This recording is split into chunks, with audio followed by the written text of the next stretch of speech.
What's up, everybody? Back at it again with the Nartorious Nart Gokeh. I had to have this guy back.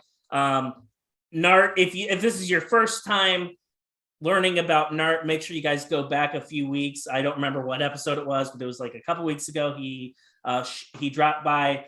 Be sure to check that out because he talked a lot about kind of who he is, where he's from. We're not going to regurge all that. We're a new slate of questions. First and foremost, though, Nart, welcome back and thank you for being here, man. And I got to ask, you just fought a couple weeks ago.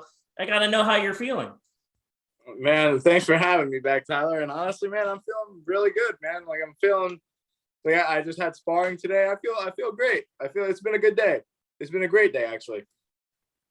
So let's talk about your last bout. I definitely want to ask you your opinion on a couple things going on in the world of MMA, but I specifically kind of wanted to key in on your kickboxing bout. This was something that I tuned in for. I watched this, and it was something else, man. I gotta say, your opponent, he is a dangerous guy. I could see why he has the reputation that he does. Very fast. I felt, though, that there was a pretty noticeable skill difference, though, between you and your opponent. I think you overpowered him quite a bit.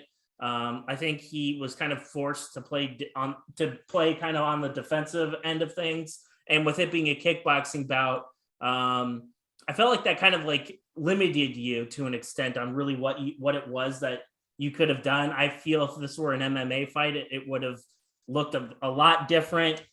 I'll shut up, though. I want to ask your opinion. Can you walk me through the fight itself? Are there any key or pivotal moments in the bout that stand out in your mind a couple of weeks later? Well, I'll touch up on one thing you said, where it was if it was an MMA bout, it would have looked a lot different. Honestly, if it was an MMA bout, that would have been a severe mismatch. If you ask me, honestly, I'm not trying to be cocky or anything, but that would have been a severe mismatch because his strength is the striking, I believe. And I felt as soon as I got in there, I didn't feel threatened. I just knew what to watch out for. I knew what he had coming for me. I honestly had a strong belief, and it came to fruition when I was fighting him, that he was looking for a head kick knockout. And he aimed a lot of his kicks pretty high. I traded some kicks with him, and I think he knew after the first exchange of side kicks who had the better kicks, the more if it lands you're in trouble kicks, you know what I mean? Though he understood that. So I knew he was going to stay on the back leg, but honestly, I expected more attack. Mm-hmm. I expected more attack, and he went down easier than I expected too. He whenever I hit him, there were times I wasn't even intentionally trying to land, or the first big rock I gave him, he just fell back. I didn't even feel like I was looking for him for a second. I was telling you earlier, I was looking for him. I couldn't see him. Where'd he go? Right. And he's all the way down, kind of. And I'm all right, so it's gonna be one of those. And I thought I was gonna finish early, and I reminded myself when I was in there, and I really, really took this opportunity because I knew from the weigh-ins on and the face-off that I was gonna be able to do whatever I wanted. That didn't mean that I should have just went in there and finished them recklessly. I could have, and I told myself, you could completely brain it and just go all the way. Just throw your brain out the trash, just brawl them. But I really, really wanted to build my awareness and just who I was, and inside the cage. I really wanted to take the chance to, dismantle him. And I honestly, I did that. But I wanted that to lead to a finish patiently. But I still have to be patient for that. We're still climbing the ladder. So one of the things that I find really kind of interesting about you is typically guys that look like you. This sounds kind of anecdotal, but hear me out. Oftentimes I'll bet against guys that look like you because you're huge. You're huge. You have a lot of muscles, and everything looks fucking good in the very first round. Everything looks great, and then the wheels start falling off slowly but surely. A big dude like you walking around like they're gonna get tired. Those muscles require oxygen. They're gonna get tired. Let the little guy's gonna start piecing him up if he has any cardio. You're kind of a freak, though. I don't see you get tired. You keep going. It's that same level of intensity every single time.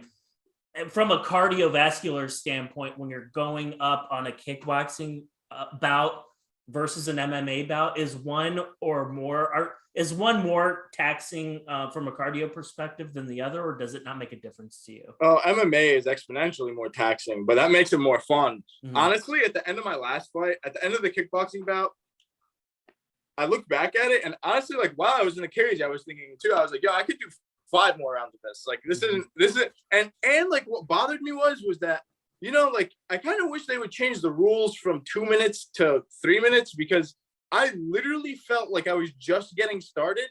And if there was an extra minute, that's a whole other round that they took out. You know what I mean? Like in the second round, end of the second round, I had him up against the cage and I was just rocking him. Like I was hitting him. I was choosing my shots and I was like, all right, like I'm going to get him.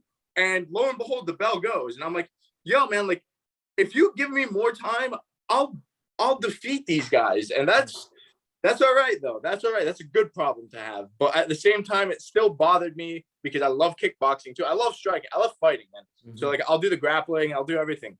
But I was like, yo, like, give me a chance to like let my hands go. And it just felt like I walked in and out. That's really what it felt like.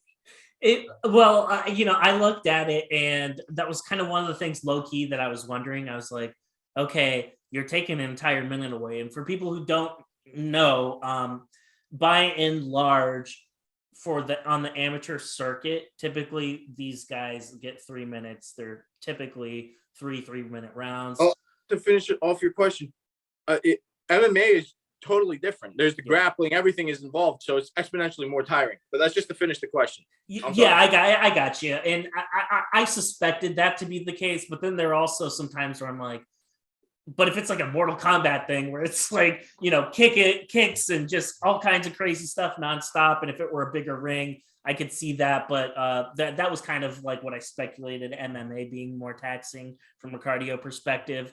But I was kind of curious, like going in there, knowing that an entire 60 seconds, and that's an eternity, by the way, an entire 60 seconds is zapped off. So you really have 120 seconds to work with. That's a limited amount of time, and it's a kickboxing bout. Meaning, like I Captain Obvious moment aside, that means you can't take down anybody. That means like you're not going to wrestle anyone. You will clinch a little bit.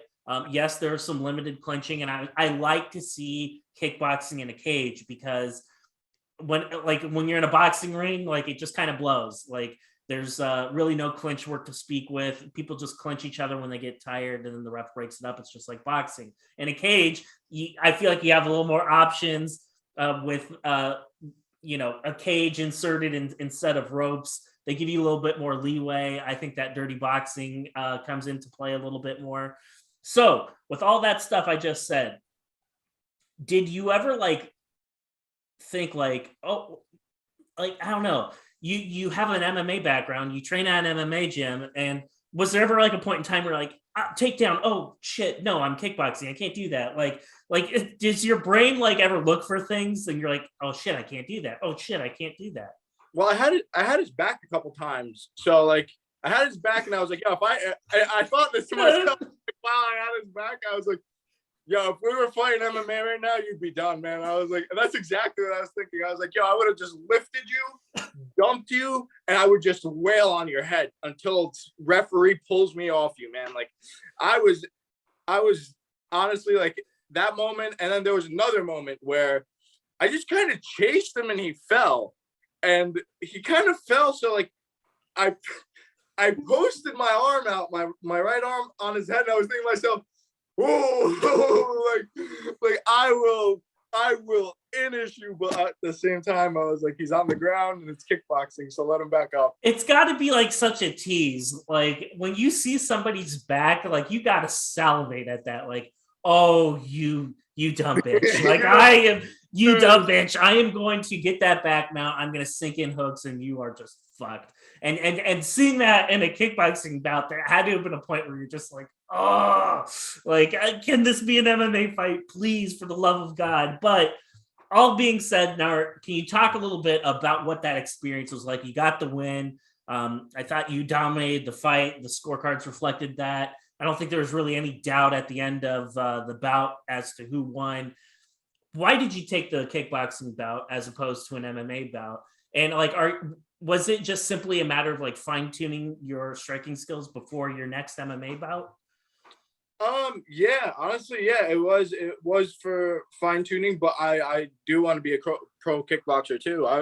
If I can be a pro grappler, I'll be a pro grappler as well, or pro combat jiu-jitsu or sambo guy. Like if I'm allowed to do that, and Coach Paul, he's cool with that, like I'll do it all. But I my main focus is MMA. Don't get me wrong, like I'll do all that other stuff for MMA, but I do want to do them too, just because like more opportunities, more time under the lights, more, just doing what you love in a different way each time is pretty cool, Like if I'm grappling 1 month and I don't take any damage, weekend after or 2 weeks after, I can make weight again and I can fight kickboxing or MMA, like why not? That would be cool. One of the things I think of this dynamic that people like just want to wait. There's no need to wait. I don't think there's a need to wait. I think people honestly, they get relieved too much after the fight's over. They're too relieved, and then they want to build that confidence back up to get back in there. But I think people care too much about what the audience thinks. It's just, I am gonna take it a step further. Have you ever seen South Park? Yeah, I've watched South Park. Okay. Do you remember the episode?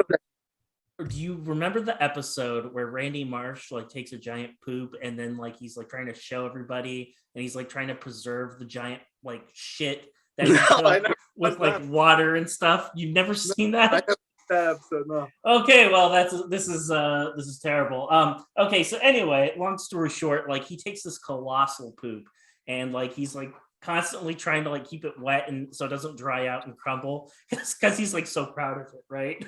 Like, yeah, like it's typical South Park.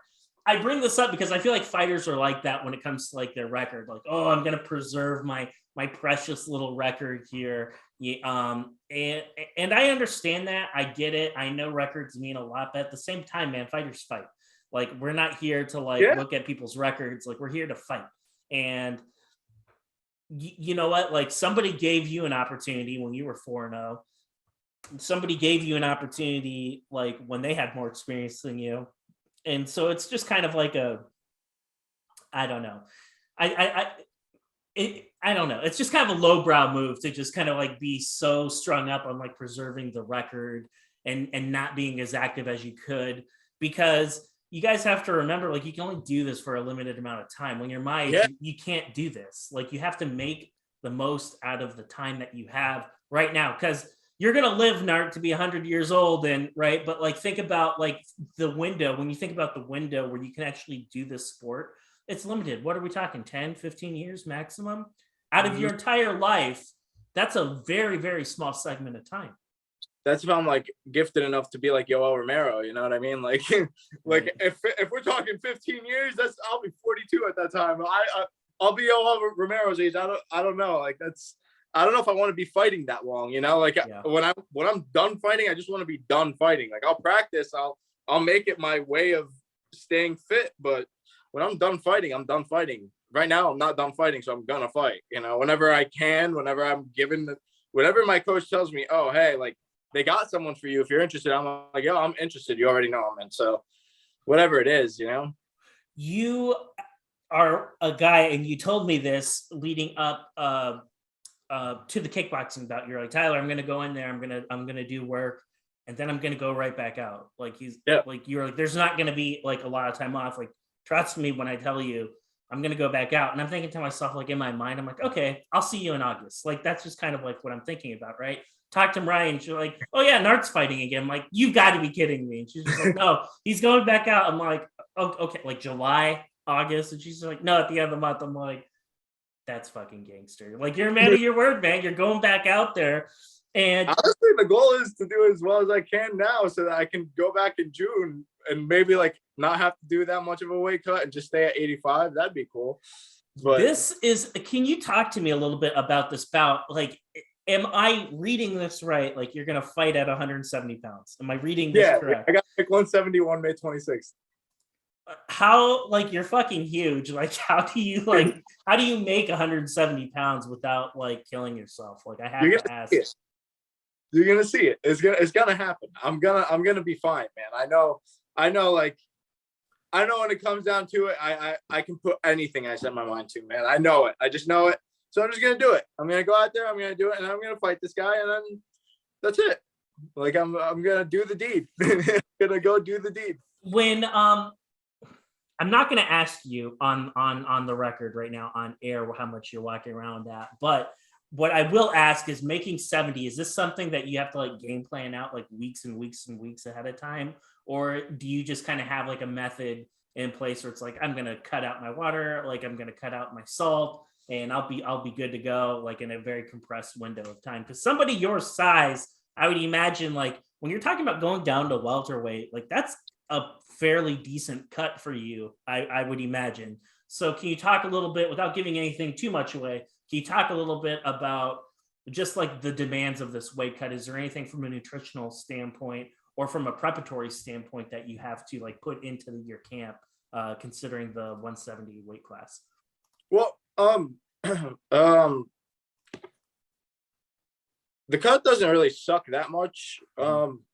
I mean, like all cuts, they have their downs, you know, like it is what it is, you know. You're going to go into the gym and maybe you don't feel as good one day, but the next day you can, you know. It really comes down to pacing yourself, I guess, and pacing myself. My game plan for making 170 is just diet and cut the water, you know. I have a specific way of doing it.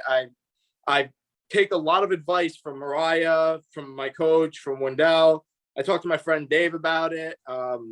Really, anybody I know that has a solid idea of how to cut weight, I ask them. I always ask everybody, even if it's a new fighter, like someone I've never, not brand new, being like amateur. I mean, like new fighter to me. Like this guy's a pro and he fights out of this gym, and he's telling me, oh, this is how I cut my water or how I cut my weight and what diet I follow. I'm always interested in hearing that, because right now it's kind of just I'm just cutting my weight using like a app kind of, and a diet plan. So I just record what I eat and count my calories, and from there I just really just cut the water.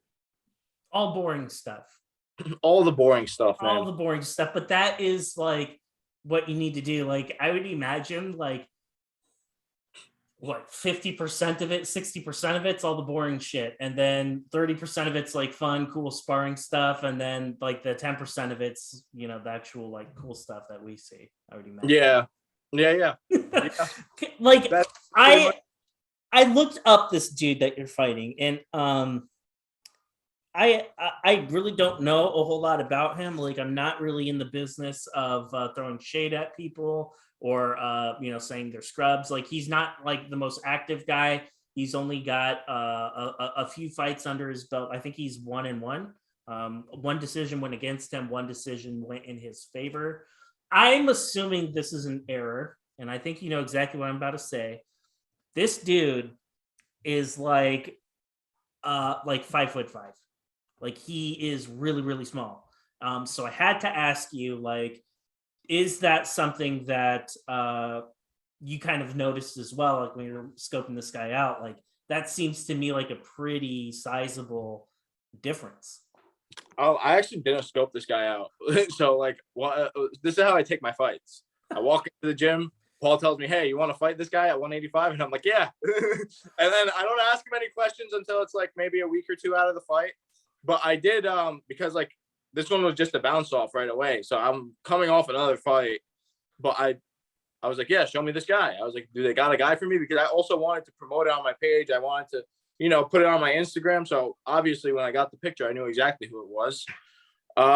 He actually, I believe he fought a friend of mine. His name's Elliot. And he actually, that was his last fight. I was actually there because my friend Dave was also fighting on that card. So I've seen him in person. So is he short? Yeah, he's short. Okay. He's short. He's short, but he's wide. You know, yeah. That's just what it is. Honestly, he looks like he can. I mean, if he cut more weight, he looks like he can make 55. If I'm being honest with you, man, like that's just the honesty speaking. Yeah, no, I got you. And like that was kind of like one of the eyebrow raising things for me. I'm like, wow, if you're like 5'5", 5'6", you have no business fighting at 170 pounds. Cause the like when I think of like 170 pounders, I immediately, and this is like bias because I'm such a homer for this guy, but like I think of Donald Cerrone. Like Donald Cerrone, I don't think people know how big that guy is until you see him. Like he is huge. He's like 6'1". Yeah, he's 6'1". And like Yeah. once upon a time he made 55. So it's just kind of like, dude, like that guy is massive. Like, yeah. And if you're 5'5", 5'6", it's like if you're serious about the sport, like at max, you should be 35. Max. Yeah. Yeah. You're right about that. So you know what? I think we've got a mismatch here. Yeah. You know, it's funny. But I'm. You know, I've been told that too many times, and I can believe it, and I believe it not because of the size, but also because of the skills. Mm-hmm. I'm not saying he's a bad fighter. He's not a bad fighter. All my opponents, they're not bad. We're all people. We all fight. We all do this for the love of it. Nobody's bad for trying. You know, you're a gangster for going out there. That's Absolutely. It. The gangster for going out there. If you're able to go out, you know, I listen to Chael Sonnen sometimes. You can't take everything that guy says, but you can't take this.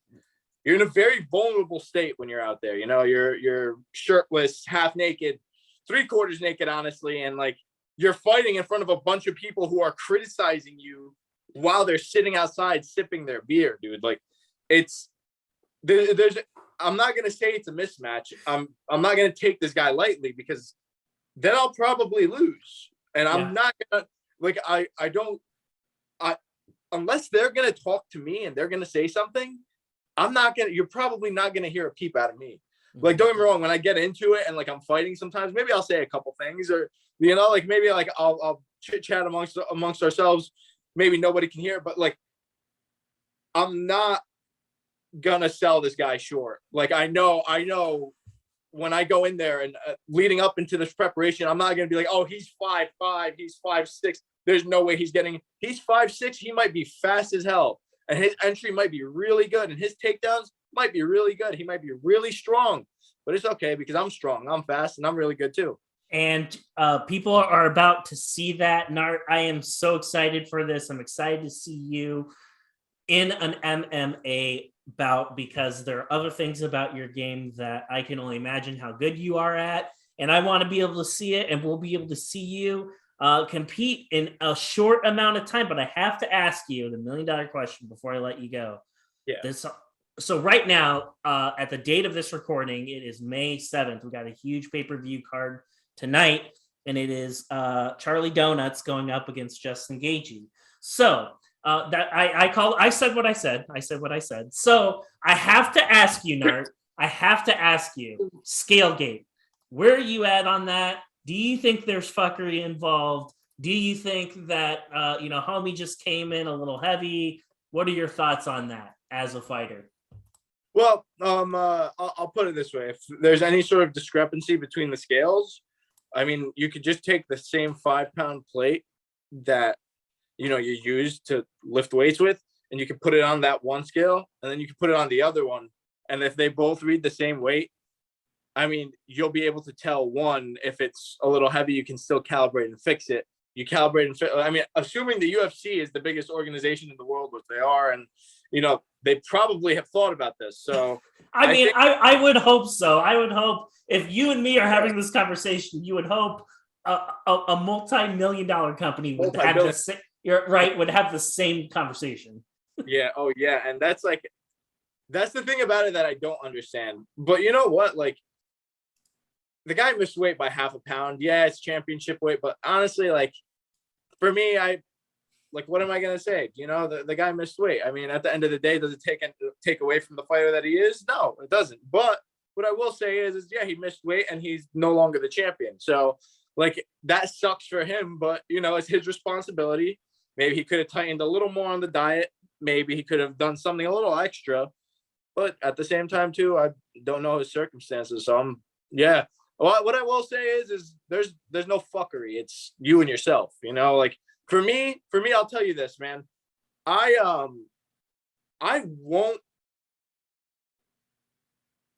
won't go to sleep knowing I can't make weight. I won't go to sleep. I won't go to sleep knowing I can't.